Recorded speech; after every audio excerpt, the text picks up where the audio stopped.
National Bank, what's $100,000? So they removed that limit on fines against the banks for not requiring flood insurance. So they did all this with the goal of paying down the program debt, establishing a reserve fund, setting rates to cover actual historic loss years, including catastrophic loss years, requiring a 10-year repayment plan of this debt. FEMA's already said there's no way they're going to be able to pay it off in 10 years. There is an out to report to Congress why they can't. The next one's interesting. It overtly allows private insurance to satisfy coverage requirements.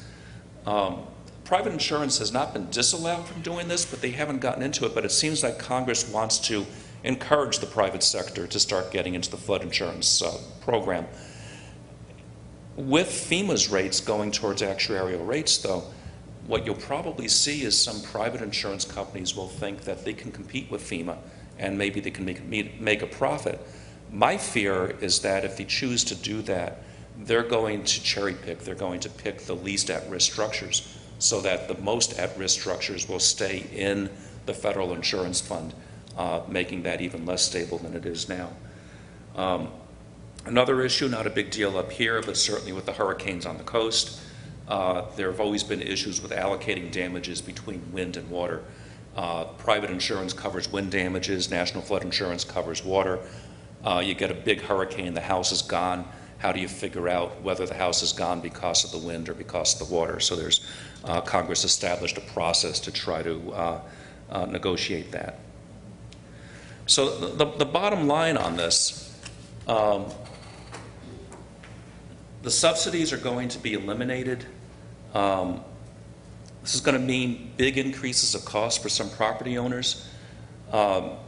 Properties that don't meet the current building standards will see the biggest increases. Properties that do meet the current building standards will still have very reasonable flood insurance. So what can we do about it besides ranting and raving, which we've all done a lot of? A couple of things, and I don't have anything that's going to solve this problem, but certainly there are opportunities. Because of Sandy, there's another round of hazard mitigation grant funds. I encourage all communities to get their notices of intent into the State Emergency Management Office. If you go to, I think it's sandyhelp.gov, I think that's the state's website on that. It'll link to that. August 1st is the deadline for letters of intent.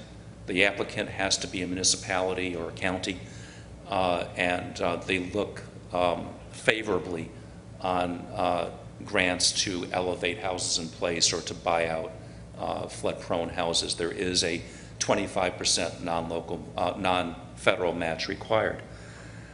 The community rating system, I'm going to talk about that as we move forward here.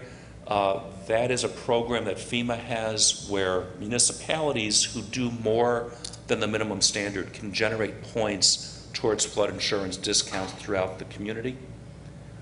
Increased cost of compliance. Now, we haven't had major damage from Sandy here, or a little bit of damage from Irene and earlier floods, but if a structure is substantially damaged to more than 50% of its market value, and it's in a mapped floodplain, it's the responsibility of the local community to make sure it be rebuilt to code. But if the local community declares that it's been substantially damaged and